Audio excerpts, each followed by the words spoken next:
Beberapa bulan lepas, kalau tak silap saya, pernah jadi isu dekat Twitter. Seorang ni dia upload gambar gulai otak lembu. Dia cakap lah makanan tu macam makanan family dia. Lepas tu dekat komen tu ramai orang bergaduh sebab ada orang cakap tak boleh makan otak lembu. Ada orang cakap saya dah makan benda ni bertahun-tahun, tak ada apa-apa masalah. Jadi sebenarnya boleh ke tak kita nak makan otak lembu ni? Dan kenapa ada orang kata kita tak boleh makan otak lembu? Jadi kenapa orang kata kita tak boleh makan otak lembu ni? Bukan sebab daripada segi rasa. Apa yang bahayanya bila kita makan otak lembu ni ialah risiko untuk kita dapat satu penyakit. Jadi penyakit apa yang saya nak cakap hari ni ialah penyakit lembu gila ataupun dalam bahasa Inggeris kita kenali sebagai mad cow disease atau nama saintifik dia bovine spongiform encephalopathy. Jadi penyakit lembu gila ni dia ialah satu penyakit yang menyerang sistem saraf lembu, terutamanya otak. Jadi otak dia akan kena serang oleh siapa? Penyebab dia ialah prion. Prion ni apa? Protein yang struktur dia tidak terbentuk secara sempurna. Jadi apabila protein ini struktur dia dah lain, dia jadi toksik kepada sistem saraf dan menyebabkan degeneration of otak.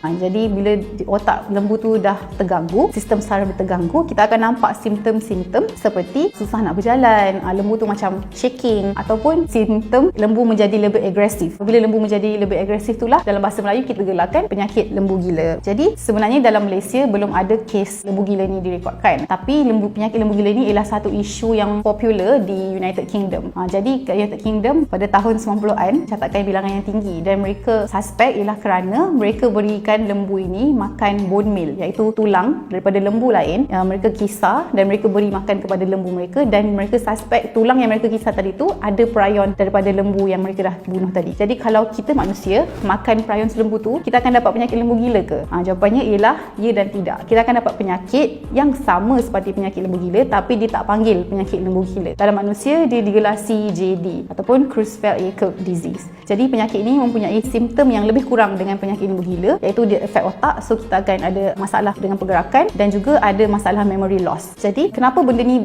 serius? Kerana so far penyakit CJD ni tidak ada cure ataupun tidak ada penawar. Yang kita boleh buat ialah kita cuma boleh rawat simptom. So biasanya orang yang dapat penyakit CJD ni dalam tempoh 6 bulan hingga setahun mereka akan mati kerana benda tu efek otak dan otak mereka akan slowly degenerate over time, dan dalam masa 6 bulan hingga 1 tahun mereka sudah tidak boleh survive. Yang kedua, kenapa penyakit ni bahaya ialah incubation period yang lama. Jadi incubation period ini ialah jangka masa daripada anda dapat prion tu dan nampak simptomnya. Jadi incubation period yang lama. Berapa lama? Untuk prion BSE ni dia punya incubation period ialah 4 hingga 5 tahun. 4 hingga 5 tahun ni sangat lama. Jadi kalau lembu tu mungkin dia ada prion BSE tapi dalam setahun 2 tahun anda tak nampak pun kesan dia. Sebab itulah orang kata sangat bahaya kerana kita tak tahu pun sama ada lembu tu ada BSE ke tak. Lembu dah 2-3 tahun mungkin kita dah boleh sembelih. Dia punya simptom BSE tu kita masih belum nampak. Jadi cara nak diagnose BSE ni, nak diagnose kita kena ambil tisu daripada otak dia. Jadi dia punya proses nak diagnose ni sangat kompleks. Sebab itulah orang kata better safe than sorry. Sebab tu kita elakkan ataupun kita halanglah orang daripada makan otak lembu ni kerana kita nak eliminate sebarang risiko untuk mendapat penyakit BSE. Jadi kesimpulannya, betul kan saya cakap tadi negara kita belum ada kes BSE ni. Jadi choice itu sebenarnya terletak di tangan anda. Kalau anda rasa, anda yakin bahawa lembu di negara kita